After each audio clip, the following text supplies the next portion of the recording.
Hello, it's Corey. Welcome back to my channel. Today I just wanted to do a little book haul to wrap up the end of July. Um, Now, a little disclaimer, this is no way of me bragging about the quantity of books I've been able to purchase this month. I am very lucky, nor do I think that you need to purchase a large amount of books to be a reader. Quite plain and simple, if you read, you're a reader.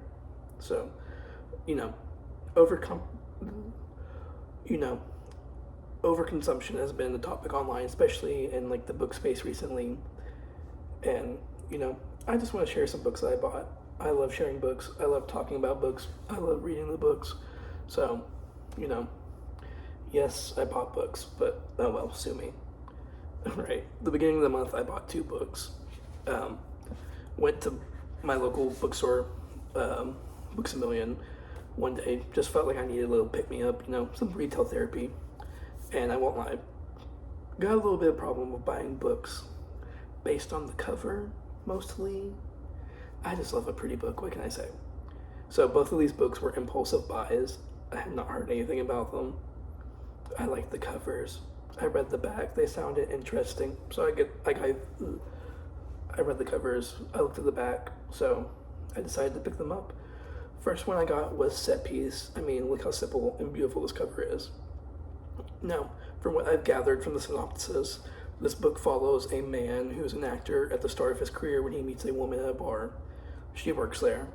She works with set design for movies, and then later they meet again.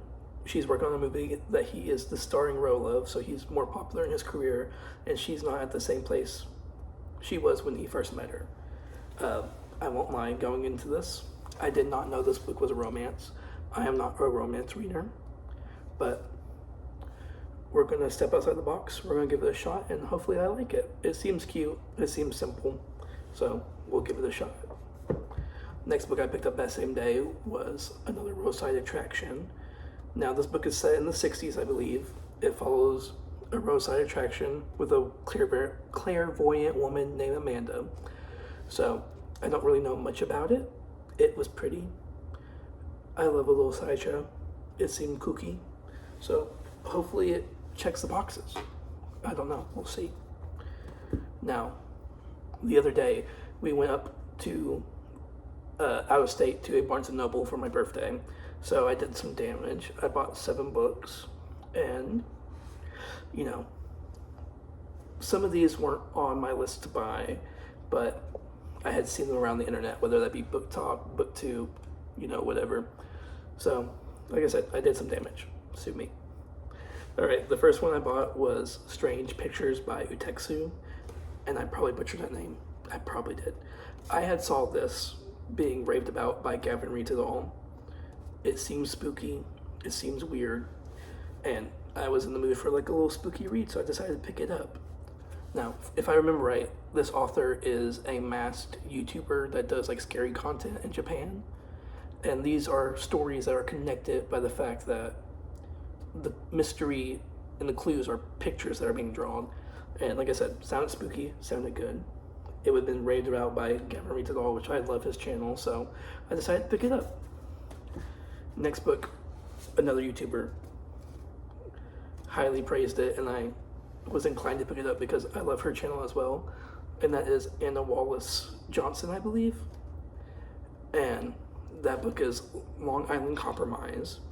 Now, what really sold me on this was the fact that she said this book was silly, it made her laugh out loud, she hated the characters, but the big blow, the deciding factor of buying this book was the fact that she compared it to The Righteous Gemstones, which anyone in real life that knows me knows that The Righteous Gemstones is my favorite fucking TV show. And I was so excited when she said that, so I had to pick it up.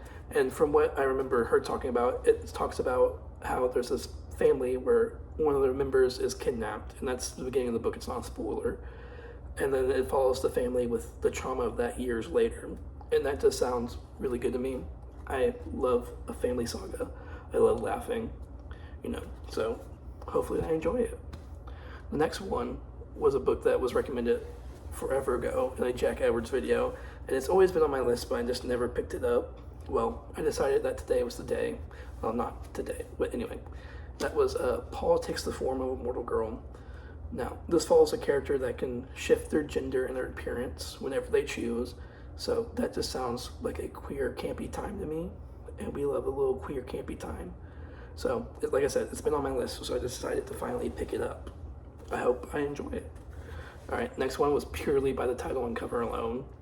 I don't know anything about this author, never heard of this author, and I'm really hoping I enjoy it because it's such a cool cover. Alright, that book is The Skunks. Now, I saw this on the shelf and I was like, what the fuck? The Skunks? So I picked it up and I read the back, and it just seemed so, hopefully, silly and good for me. It follows this girl when she returns back to her hometown after graduating college, and she has a very busy mind, all these thoughts running around, all consuming. She's trying to juggle her relationships and lives, her relationships and her, jobs, and then these skunks show up. So I'm hoping that's a good campy time. We will see. We love a little downward spiral. All right, the next book I picked up, I don't know much about the book either. You can see a theme. Maybe I need help. I probably do, but I don't care. Well, this book I have read by the author before. It is Weaveworld by Clive Barker. Now, I have read The Hellbound Heart by Clive Barker. That's the book that inspired the franchise of Hellraiser. And I'm currently reading Cable, which is a book that inspired his movie Nightbreed. Now, I love Clive Barker's writing, the way his characters think, the way everything about his book so far I've really enjoyed. So I was fine blindly going into this. I just want some more of his writing, and I've only read novellas by him. So I wanted to pick up a proper, good, chunky book. Now, this book, from what I can tell, is another one of his dark, horror-leaning fantasies. So I'm excited to give it a shot. Hopefully I like it. Alright, this next book has been praised all over Book Talk, BookTube. It's been on a list about Weird Girl books, and we love Weird Girl lit fic in this household. And we love Weird Girl lit fic in this household, I swear. That book is All Fours by Miranda July. And that book is All Fours by Miranda July. I don't know much about this book. I know this book is supposed to be just wacky, weird, sexy, kind of horny. So I'm down for that ride. We love a weird girl story. And that last book I got is a cover bind. I saw the cover and I picked it up and I read the quote that's on the back and I was hooked. That book is Sunburn. Now, I'll read you that quote on the cover that got me. Never in all my years of Christianity has there been talk of an angel like this. My God, she is not even walking. She floats around the room. That just kind of hooked me. And I continued to read on with the synopsis,